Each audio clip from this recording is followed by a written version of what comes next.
Hello friends, मैं सूर्य प्रकाश तिवारी आपके सामने आज फिर से एक नया वीडियो लेके आया हूँ। इस वीडियो में हम बात करेंगे एप्टीट्यूड की। एप्टीट्यूड भी टू टाइप्स की होती हैं, एक क्वांटिटेटिव एप्टीट्यूड, एक रीजनिंग एबिलिटी। तो आज हम स्टार्ट करेंगे क्वांटिटेटिव एप्टीट्यूड से। बेसिकली जब क्वांटिटेटिव एप्टीट्यूड की बात आती है तो दिमाग में आती हैं ट्रिक्स, बट जहाँ तक मेरा मानना है ट्रिक्स सेकेंडरी चीज़ होती है। प्राइमरी चीज़ है हमें बेसिक्स को समझना, और जब बहुत ज़्यादा ट्रिक्स हमें पता चल जाती हैं, बहुत ज़्यादा ट्रिक्स हम देखते हैं, तब भी हम कंफ्यूज होने लगते हैं। तो इससे बेटर है कि हमारे बेसिक्स क्लियर हों। एक बार आपके बेसिक्स क्लियर हो जाएंगे, आप सारे क्वेश्चंस इजीली अटेम्प्ट कर लेंगे। और क्वांटिटेटिव एप्टीट्यूड का यूज़ आपको पता ही है, हर कैंपस रिक्रूटमेंट में, गवर्नमेंट एग्ज़ाम्स में, even day to day life में, हर जगह क्वांटिटेटिव एप्टीट्यूड का यूज़ है। तो आज हम स्टार्ट करते हैं क्वांटिटेटिव एप्टीट्यूड। स्टार्टिंग करेंगे जो बेसिक फंडामेंटल्स हैं। आज हम स्टार्ट करेंगे बेसिक्स। तो पहला टॉपिक जो हम पिक करते हैं वो है सिंप्लीफिकेशन। सबसे बेसिक टॉपिक है, सबसे इम्पॉर्टेंट टॉपिक है, और एक बार सिंप्लीफिकेशन आपको आ गया तो आप मैक्सिमम क्वेश्चंस अटेम्प्ट कर पाओगे, और हर एग्ज़ाम्स में ये बहुत ही यूज़फुल होगा आपके लिए। तो हम स्टार्ट करते हैं सिंप्लीफिकेशन।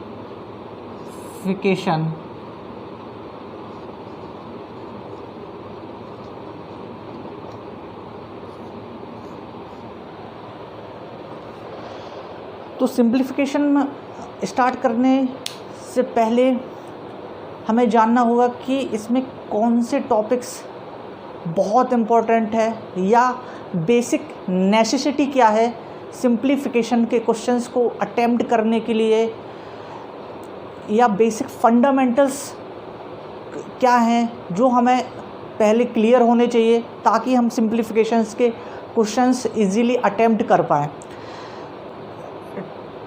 मैंने आपको पहले भी बताया कि ट्रिक्स इतनी इम्पोर्टेंट नहीं होते हैं, या ट्रिक्स इतनी ज़्यादा कारगर सिद्ध नहीं होती है जब हमारे पास बहुत सारे टॉपिक्स हो और हर टॉपिक्स के हम ट्रिक्स सीखें। तो उससे बेटर है कि हमें बेसिक्स क्लियर होने चाहिए।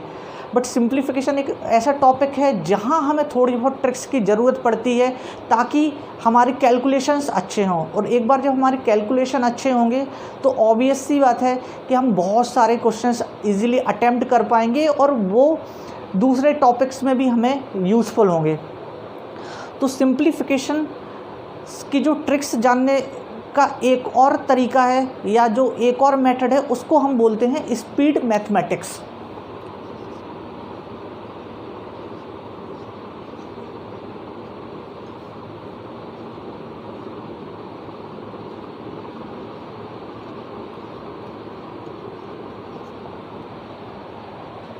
तो स्पीड मैथमेटिक्स के अंदर कौन से टॉपिक्स आएंगे, और सिंप्लीफिकेशंस को क्लियर आउट करने के लिए अलग अलग टॉपिक की वीडियोज़ में आपको प्रोवाइड करूँगा। तो हम स्टार्ट करेंगे स्पीड मैथमेटिक्स से। तो स्पीड मैथमेटिक्स के अंदर भी कई सारे टॉपिक्स हैं, और सिंप्लीफिकेशन के अंदर भी कई सारे टॉपिक्स हैं। तो सिस्टमेटिकली हम आगे बढ़ेंगे, वीडियोस को ज़्यादा बड़ा ना करके एक एक टॉपिक्स की वीडियोस में आपको प्रोवाइड करूँगा ताकि आपके कंसेप्ट्स क्लियर हों और आप इजीली उस चीज़ों को सीख पाएँ। और ट्रिक्स से ज़्यादा मैं आपको बेसिक्स में मैं बताऊँगा कि आप उन बेसिक्स को अगर रेगुलर बेसिस पे प्रैक्टिस करेंगे तो आप निश्चित सक्सेस पाओगे, चाहे फिर वो कैंपस रिक्रूटमेंट हो या किसी भी गवर्नमेंट एग्ज़ाम में एप्टीट्यूड का आना, सिंप्लीफिकेशन का आना। आप इजीली क्वेश्चंस अटेम्प्ट कर पाओगे और बहुत सारे क्वेश्चंस अटेम्प्ट करोगे। तो स्पीड मैथमेटिक्स के अंदर 4 सबसे इम्पोर्टेंट चीज़ें हैं, या 4 एसेंशियल चीज़ है कि अगर जब तक वो चीज़ आपको नहीं आएगी तो आप स्पीड मैथमेटिक्स में अच्छा नहीं कर पाओगे या सिंप्लीफिकेशन में अच्छा नहीं कर पाओगे। तो पहली तो है टेबल्स।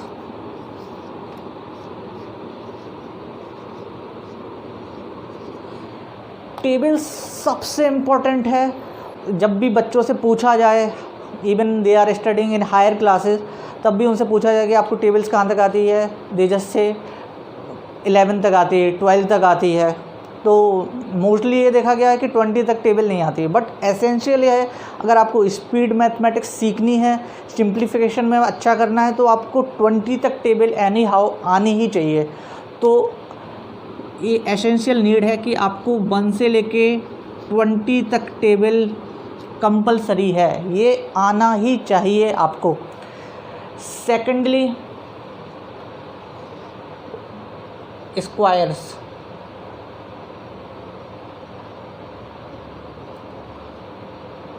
आपको स्क्वायर्स 1 से 30 तक बिल्कुल याद होनी चाहिए। मोस्टली हम देखा गया है कि जो स्क्वायर्स होते हैं शायद 10 तक 11 तक याद होते हैं, 20 तक भी बहुत ही कम लोगों को याद होंगे। बट स्पीड मैथमेटिक्स में बहुत अच्छा करने के लिए, सिंप्लीफिकेशन में बहुत अच्छा करने के लिए आपको स्क्वायर्स 1 से 30 तक आना ही आना चाहिए। जो थर्ड रिक्वायरमेंट है, जो थर्ड इसका एसेंशियल पार्ट है, वो है क्यूब्स। 1 से 12 तक हमें क्यूब्स याद होने चाहिए, बिल्कुल पता होना चाहिए कि 8 का क्यूब क्या है, 9 का क्यूब क्या है, 11 का क्यूब क्या है। तो 1 से लेकर 12 तक क्यूब्स आपको सारे याद होने चाहिए। उसके बाद इसकी क्या ट्रिक्स होती हैं, 30 से ऊपर स्क्वायर्स फाइंड आउट करने के लिए, क्यूब रूट फाइंड आउट करने के लिए क्या टेक्निक्स होती है, वो आपको आगे आने वाली वीडियोस में पता चलेगा। फोर्थ है फ्रैक्शनल इक्विवेलेंट टू परसेंटेज।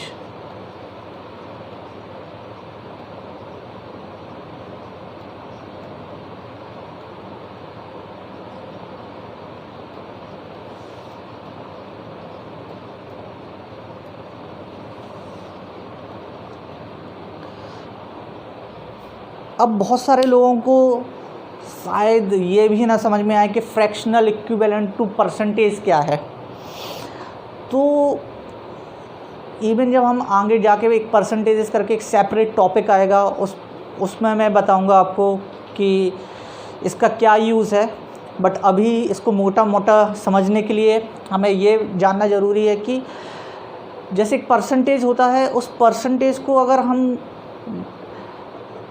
किसी फॉर्म में लिखना चाहें या उसको सिंपलेस्ट फॉर्म में लिखें, तो वो इक्विवेलेंट फ्रैक्शनल फॉर्म में ही आएगा। लाइक फॉर एग्ज़ाम्पल, अगर हमारे पास है 5%, तो इसको हम इक्विवेलेंट फ्रैक्शनल फॉर्म में कैसे लिख सकते हैं, उसके लिए हमें पता ही है कि अगर आगे परसेंटेज का साइन लगा है तो 5 डिवाइड बाई 100, 5 से इसको डिवाइड करेंगे 120, तो इसकी वैल्यू आ गई 1/20।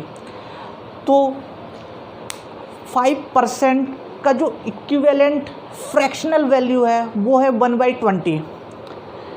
ये मैंने आपको निकाल के बताया है, बट ये हमें एटलीस्ट 10 तक याद होने चाहिए कि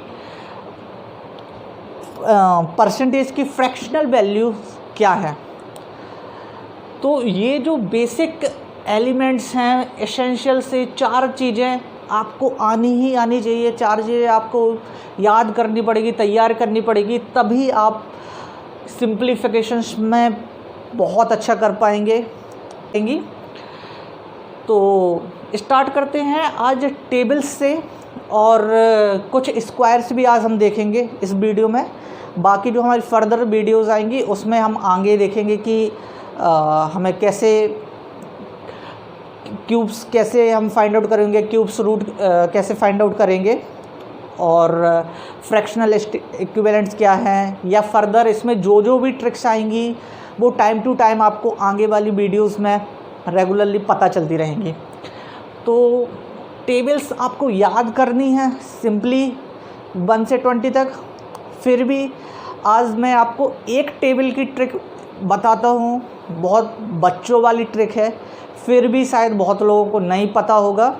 तो आप 18 तक याद कर लीजिए। 19 की मैं आपको ट्रिक बताता हूँ एक।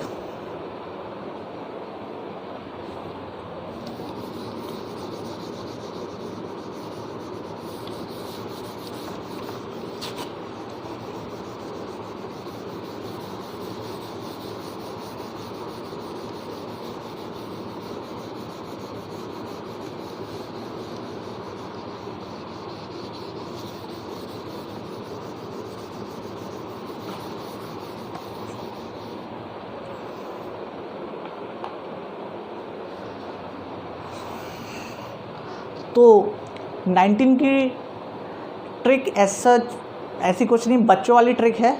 बट जब हमें पेपर्स में सिंपली क्वेश्चंस आते हैं जहां हमें 19 से डिवाइड करनी है, या जहां सिंप्लीफिकेशन ऐसी कंडीशंस पे पहुंच गया कि और किसी से हम कट नहीं कर सकते हैं, हम 3, 4, 5 या किसी ऐसे बेसिक एलिमेंट से कट नहीं कर सकते जहां पे हमें 19 से कट करना ही पड़ेगा। तो इट्स सिंपल, अगर हमें 19 की टेबल में कन्फ्यूज़न हो रहा है, हम बार बार मल्टीप्लिकेशन कर रहे हैं, तो इट्स बेटर कि आप रफ में डायरेक्ट लिख लें 1, 3, 5, 7, 9, 11, 13, 15, 17 एंड 19। हमें बस इसमें +2 करके हुए एक ऐसी 2 के डिफरेंस ऐड ऑन करके 1 से लेकर 19 तक हमें नंबर्स नोट डाउन कर लेने हैं। उसके बाद हमें कुछ नहीं करना, हमें पता है 19 की टेबल चाहिए, तो यहाँ 9 आएगा। एंड आफ्टर डेट हमें जस्ट 9 से लेके 0 तक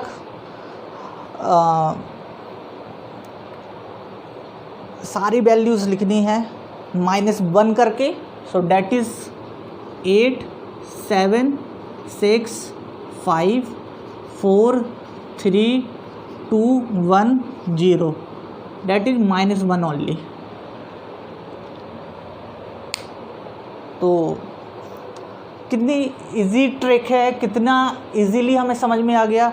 19 की टेबल कुछ भी याद करने की ज़रूरत नहीं है कि 19 8 जा क्या है, 19 9 जा क्या है। डायरेक्ट 1 + 2 करते हुए हमें 19 तक काउंटिंग लिख लेनी है। एंड देन हमें 9 से के बाद -1 करते हुए 0 तक सारी काउंटिंग लिख लेनी है। और ऐसे आपकी 19 की टेबल तैयार हो गई। आगे बढ़ते हैं हम स्क्वायर्स के लिए। तो स्क्वायर्स में आज मैं आपको सिखाता हूँ कि नियर अबाउट 50 के आसपास अगर हमें स्क्वायर्स फाइंड आउट करने हैं तो उसकी बड़ी सिंपल ट्रिक्स होती है, वो मैं आपको बताऊँगा यहाँ पे। अब जब हम नियर अबाउट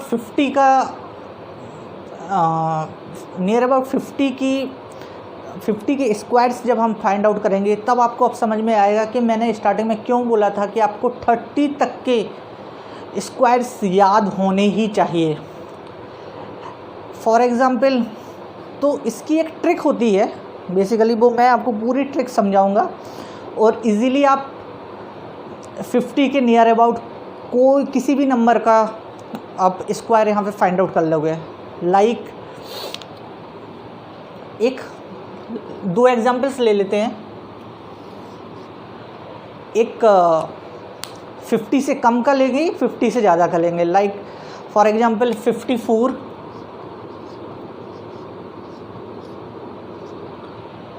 का स्क्वायर हमें फाइंड आउट करना है। और एक हमें फाइंड आउट करना है 43 का।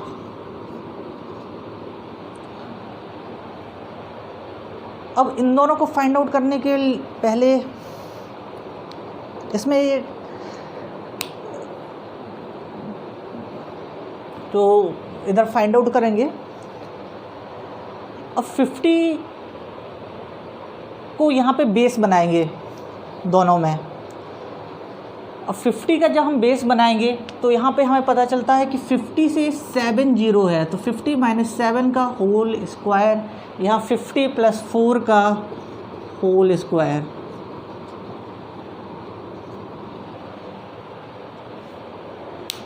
बेस दोनों की 50 है।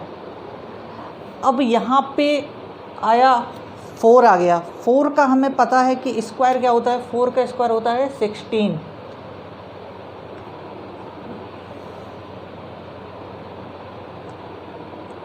और 50 का हमें हमेशा आधा लेके चलना है, डेट इज़ 50 और हाफ ऑफ 50 इज़ 25। तो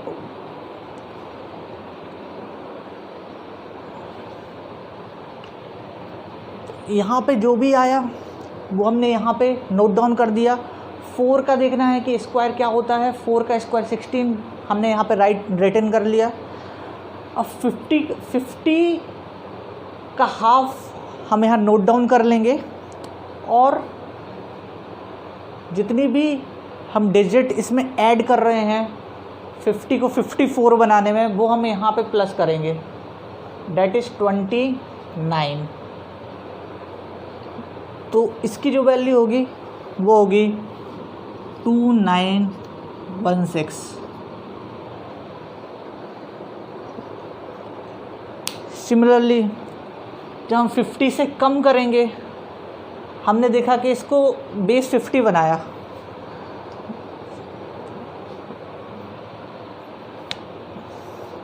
इट मीन्स 7 का स्क्वायर क्या, 49।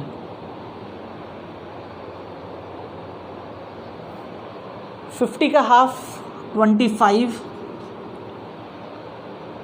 और इसमें था 7। सिमिलरली हम 25 में से सेम डिजिट माइनस कर देंगे, सो डेट इज़ 18। सो जो हमारे पास आंसर आएगा वो आएगा 1849। तो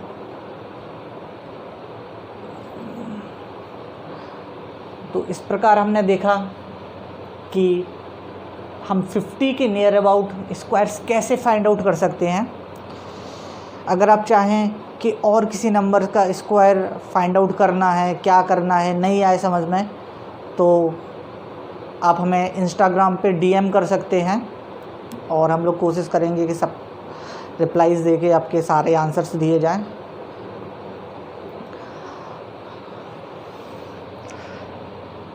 सो hope you guys you like our today's video, और रेगुलरली ऐसी वीडियोस आपको मिलती रहेंगी।